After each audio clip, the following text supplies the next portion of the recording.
り解説。フランス映画永遠のミューズ。アヌーク・エーメの軌跡をたどる傑作ベスト10。皆さん、こんにちは。ゆっくり解説のレイムです。そしてマリサだぜ。レイム、フランス映画って聞くと、どんなイメージを持つ？そうねー、やっぱりおしゃれで、ちょっとビターな大人の恋愛映画って感じかしら。そのイメージを体現した女優こそ、今回特集するアヌーク・エーメだぜ。フランス映画永遠のミューズと呼ばれた、伝説の女優なんだ。永遠のミューズ。そのミステリアスな雰囲気、写真からも伝わってくるわ。どんな女優さんだったの？彼女の魅力は、内面から滲み出る知性と、どこか影のあるアンニュイな雰囲気。その複雑で深みのある佇まいが、フェリーニやルルーシュといった巨匠たちを虜にしたんだ。監督たちにインスピレーションを与える存在だったのね。ただ美しいだけじゃない彼女の魅力が、作品の中でどう輝いているのか、傑作の数々、すごく気になるわ。そこで今回は彼女の代表作をランキングで紹介するぜ。みんなの心に残る一本は入ってるかな？それじゃあ、早速見ていこう。第10位。プレタポルテ、1994年。さあ、いよいよランキングの発表ね。記念すべき第10位はどんな作品かしら？第10位は、彼女がキャリア後期に円熟した魅力を見せつけた1994年の映画、プレタポルテだ。これは群像劇の傑作なんだぜ。群像劇って言うと、たくさんの登場人物が出てくる映画よね？面白いの？ああ、最高に面白いぜ。監督は群像劇の名手ロバート・アルトマン。パリのファッションショーを舞台に、デザイナーやモデルたちの人間模様をシニカルに描いているんだ。華やかな世界の裏側を暴くようなこの作品。何よりすごいのは、そのキャストの豪華さだな。豪華キャスト、例えば誰が出ているの？イタリア映画の伝説、マルチェロ・マストロヤンニとソフィア・ローレンが共演してるだけでもすごいのに、ジュリア・ロバーツなんかも出てるオールスター映画なんだ。アヌーク・エイメはそんな中で、物語の重要な役割を担う大御所デザイナー、シモーヌ役を堂々と演じているんだぜ。すごいメンバー、アヌーク・エイメはどんな役どころなの？彼女が演じるシモーヌは、長年の愛人だったファッション協会会長が、映画の冒頭で突然死んでしまうっていう波乱の展開に巻き込まれるんだ。しかも、ジャンポール・ゴルチエみたいな本物のデザイナーや、ナオミ・キャンベルみたいなスーパーモデルも実名で登場するんだぜ。フィクションと現実が混じってるのね。一番の見どころはどこ？クライマックスの、シモーヌが手掛けるショーのシーンだな。なんと、登場するモデル全員が全裸でランウェイを歩くんだ。これはファッション業界への痛烈な皮肉が込められた。まさにアルトマン監督らしい圧巻のラストだぜ。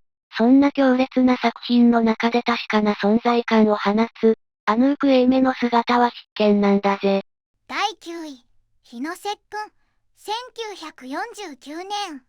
第10位は華やかだけど皮肉の効いた作品だったわね。続く第9位は何かしら？第9位は、彼女の伝説の始まりと言える1949年の映画、日の接吻だ。当時まだ17歳そこそこだったアヌーク・エイメの、世界への扉を開いた出世作なんだぜ。日の接吻、すごく情熱的なタイトルね。どんなお話なの？シェイクスピアの悲劇、ロミオとジュリエットを現代イタリアに翻案した物語だ。ただの焼き直しじゃなく、映画の撮影現場を舞台にした劇中劇の構造が独創的なんだぜ。劇中劇、なんだか凝っているわね。具体的にはどういうこと？物語の主人公は、映画でジュリエット役のスタントを務めるアヌーク演じるジョージアと、ロミオ役のスタントをする青年アンジェロ。二人は、あの有名なバルコニーのシーンの撮影で初めて顔を合わせ、運命的な恋に落ちてしまうんだ。撮影で恋に落ちるなんてロマンチック。若くて純粋なアヌーク・エイメが見られるのね。その通り、脚本はフランスの国民的詩人ジャック・プレベールが手掛けていて、セリフが美しいんだ。そして何より、当時10代だった彼女の、ガラス細工のように繊細で儚げな美しさは息を飲むほどだぜ。この作品で世界が彼女という才能に気づいたんだ。さすが詩人、詩的なセリフも素敵ね。でも、ロミオとジュリエットが元ってことは、結末はやっぱり悲しいのかしら？ああ、二人の恋は権力者の妨害によって引き裂かれ、原作同様に悲劇的な結末を迎える。アンジェロは殺され、彼の亡骸を抱きしめたジョージアは、ガラスの破片で自らの命を絶ってしまうんだ。この壮絶なラストが、二人の愛の純粋さを際立たせているんだぜ。第8位、太陽は傷だらけ、1963年。火の接吻では、本当に純粋で儚い少女を演じていたわね。次はどんな役柄なのかしら？そこが面白いところなんだぜ。第8位にランクインしたのは、1963年の太陽は傷だらけ。この作品で彼女は、これまでの清純なイメージをガラリと覆す、影のある大人の女を演じているんだ。影のある女。もしかして、男の人を破滅に導いちゃうような。いわゆるファムファタールってやつかしら？まさにその通りだぜ。この映画は南フランスを舞台にしたフィルムノワールで、男たちの友情と破滅を描いた、どこか虚無的な物語なんだ。アヌーク・エイメは、その物語の中心に立つ運命の女なんだよ。雰囲気が全然違うのね。主演は誰が務めているの？主演はトラック運転手フランシス役のレナート・サルバトーリと、賭博師サミュエル役のロベール・オッセンだ。アヌーク・エイメは、フランシスと恋に落ちる宿屋の女主人アンナを演じている。彼女の存在が、男たちの運命の歯車を大きく狂わせていくんだぜ。これまでの受け身なヒロインとは違う、物語を動かす重要な役どころなのね。ああ。アンナはただ愛する人を待つだけの女性じゃない。破滅へと向かう男たちを、その魔性とも言える魅力で翻弄するんだ。脚本には、太陽がいっぱいのポール・ジェゴーフ、監修にはロジェ・バディムが参加しているだけあって、人間の暗い部分を描き出すのが本当にうまいんだぜ。それはすごいスタッフ陣だわ。物語はどんな風に破滅へと向かっていくの？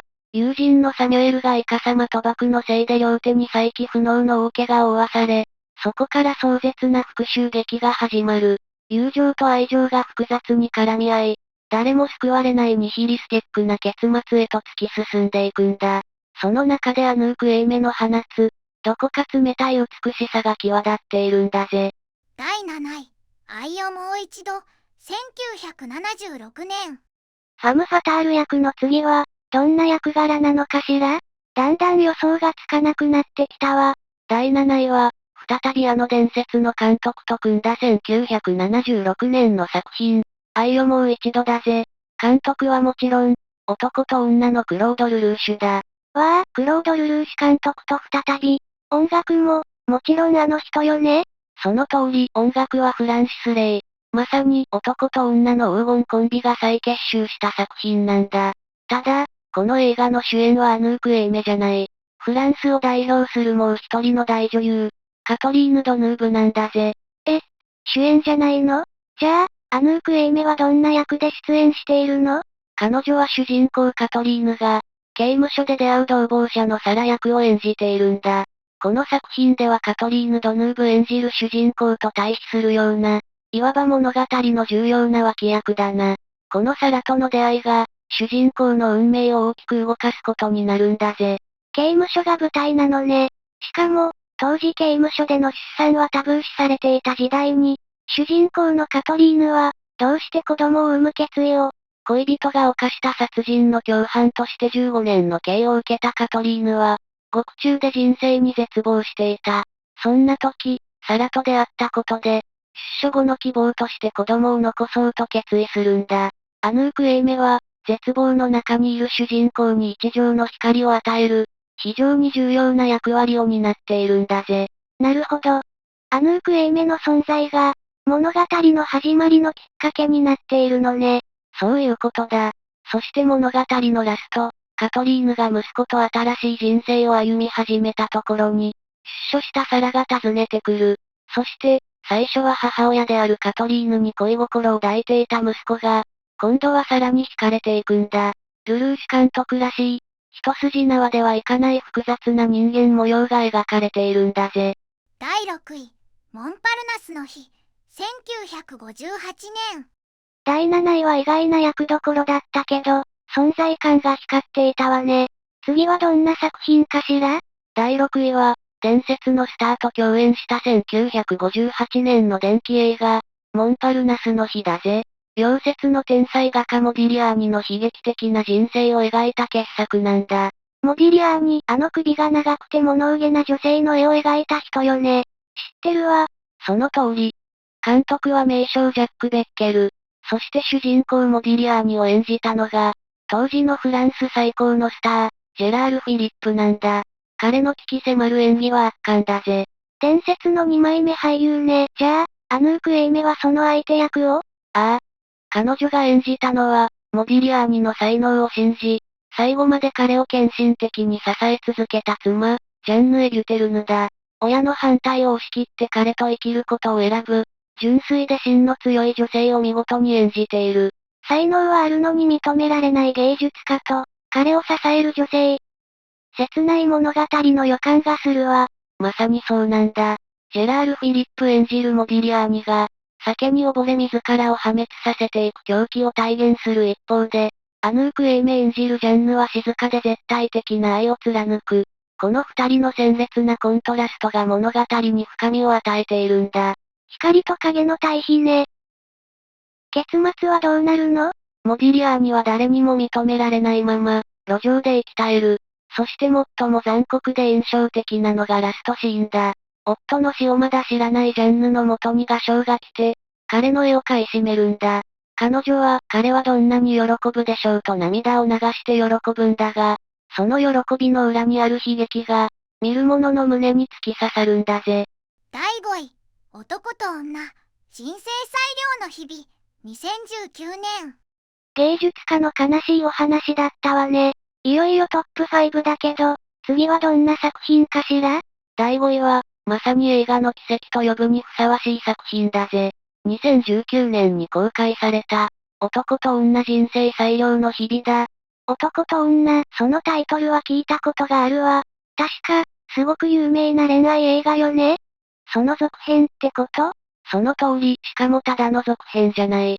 1966年に公開されて世界中を席巻したオリジナルの、なんと53年ぶりとなる続編なんだ。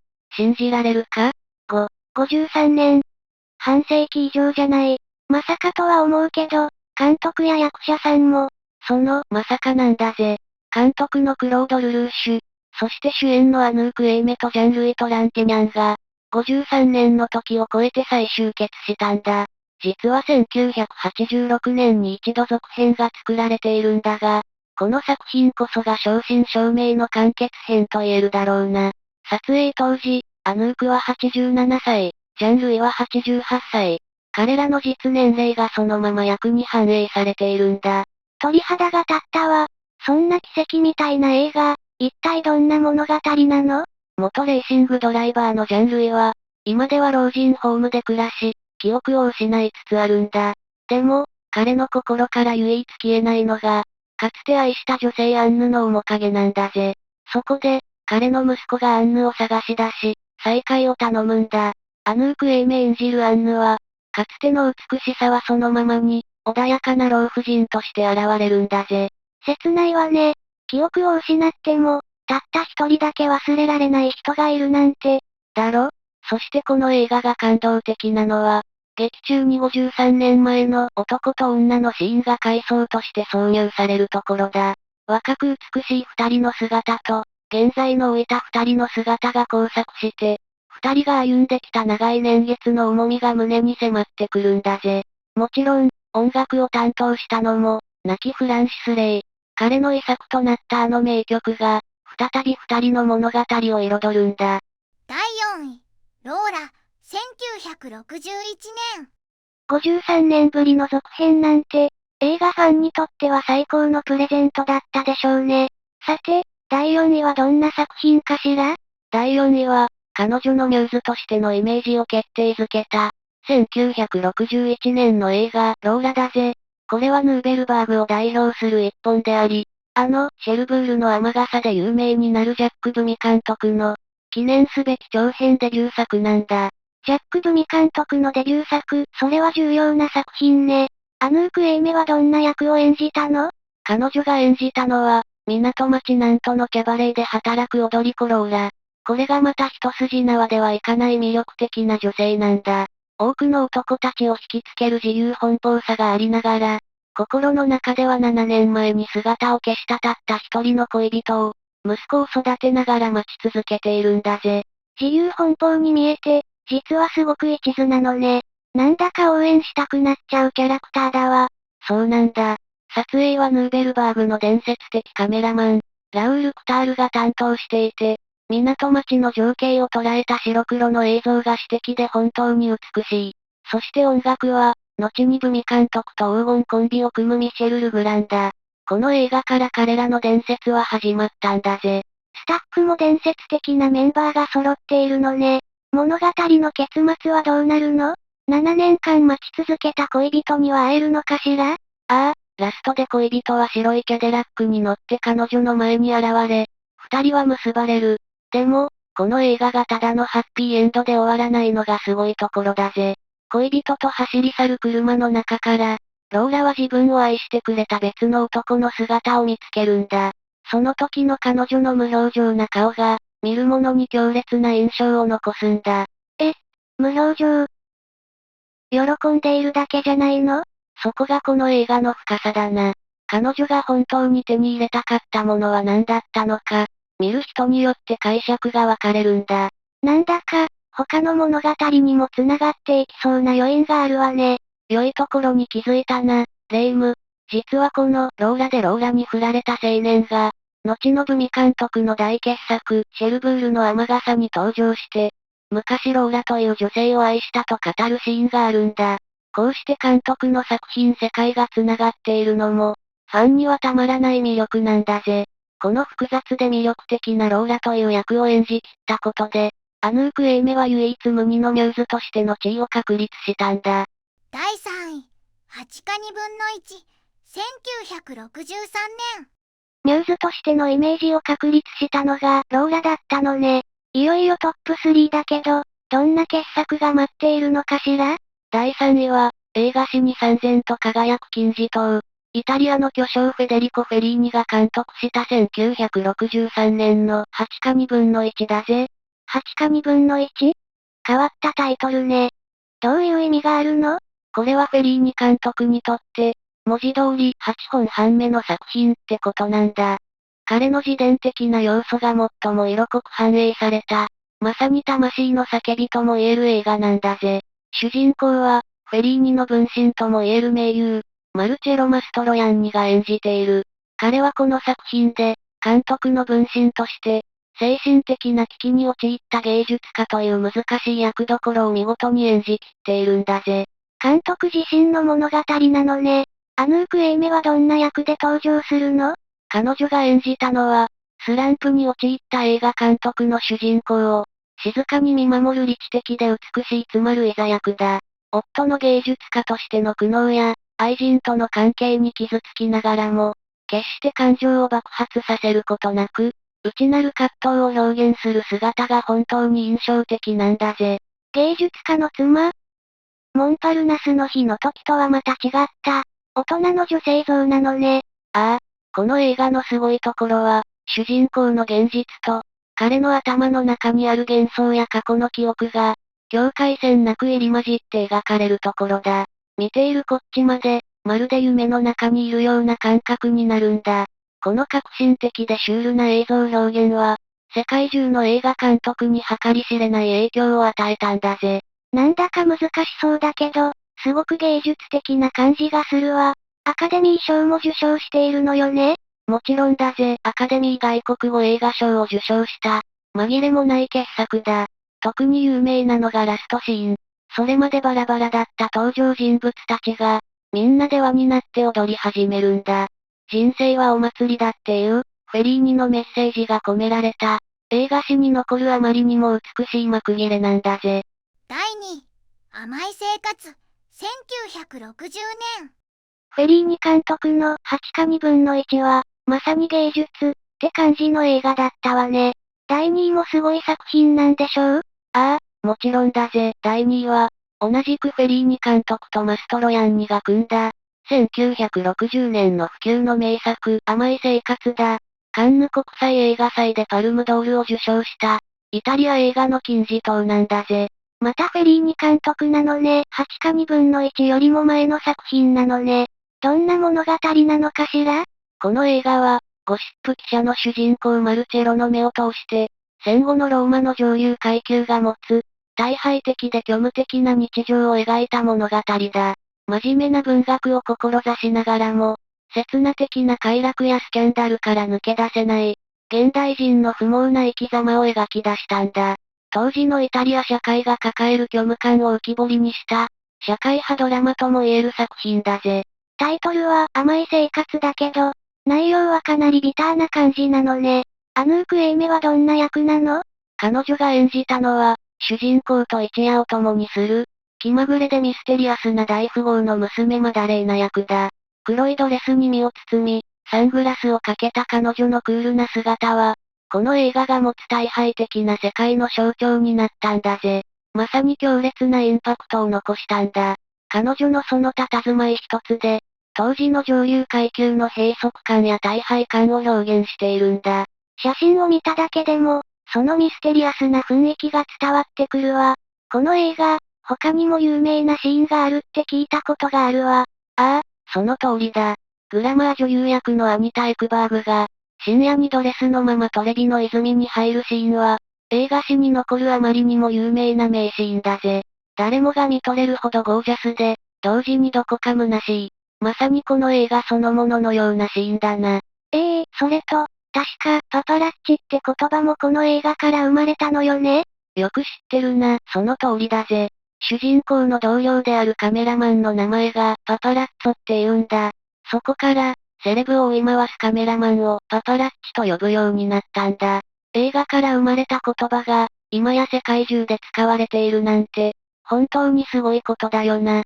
第1位、男と女、1966年。フェリーニ監督の傑作が2本も続いたけど、それを抑えて1位に輝くなんて、一体どんな作品なの？数々の名作を抑え、栄えある第1位に輝いたのは、彼女の代名詞とも言える1966年の映画、男と女だぜ。これはもう、ただの恋愛映画じゃない。映画史に永遠に刻まれる、不朽の金字塔なんだ。男と女、ついに来たのね。5位の続編も感動的だったけど、オリジナルはやっぱり特別なのね。ああ、すべてはここから始まったんだ。監督のクロード・ルルーシュの名を世界に轟かせ、カンヌでグランプリ、アカデミー賞では外国語映画賞と脚本賞を受賞。まさに世界中がこの映画に恋をしたんだぜ。アヌーク・エイメは、この作品で賞を？もちろんだぜ。亡き夫を忘れられず、新しい恋に踏み出せない女性アンヌを繊細に演じきって、ゴールデングローブ賞の主演女優賞に輝いたんだ。ジャン・ルイとランティニャンとのコンビは、映画史に残る最高のカップルとまで言われたんだぜ。彼女の憂いを帯びた瞳と、言葉以上に多くを語る表情が、世界中の観客を魅了したんだ。映像もすごくオシャレだって聞いたことがあるわ。その通り。この映画が革新的だったのは、カラーとモノクロ、セピア色の映像を巧みに使い分けたことだ。現在の出来事はカラーで、過去の思い出はモノクロで描くことで、登場人物の心の揺れ動きを見事に表現したんだ。この斬新な映像美は本当に息を飲むほどだぜ。そして、なんといっても音楽よね。あの有名な、フランシス・レイが手掛けた、ダバダバダ、のスキャットで始まるテーマ曲だな。この曲を知らない人はいないってくらい、世界的な大ヒットを記録した。切なくて、ロマンチックで、この音楽が、二人の恋をより一層忘れられないものにしているんだ。映像、音楽、物語、そして俳優の演技、その全てが奇跡的に結びついた、まさに完璧な作品なんだぜ。総評またはまとめ。というわけで、今回はフランス映画のミューズ、アヌーク・エイメの傑作を紹介してきたぜ。純粋な少女からファム・ファタールまで、本当に役柄が幅広かったわね。ただ美しいだけじゃない、表現力に圧倒されたわ。年齢を重ねても変わらない気品と、内側から滲み出る美しさが、彼女を永遠のミューズたらしめているのね。彼女の魅力は、影のある知的な雰囲気だな。多くを語らずとも、瞳が全てを物語る。だからこそ、フェリーニやルルーシュといった巨匠たちが彼女を愛したんだろうな。本当にミューズだったのね。今回紹介された以外にも、まだまだ名作があるんでしょう？そうだな、みんなが一番好きなアヌーク・エイメの映画は何か、ぜひコメント欄で教えてくれよな。この動画が面白いと思っていただけたら、高評価とチャンネル登録をよろしくお願いします。最後までご視聴いただき、ありがとうございました。また次の動画で会おうぜ。最後までご視聴いただきありがとうございました。これからも役立つ情報をお届けいたしますので、チャンネル登録と高評価をよろしくお願いします。コメント欄でご意見や質問もお待ちしています。それではまた次回お会いしましょう。バイバイ。今日も一日良い日で、またね。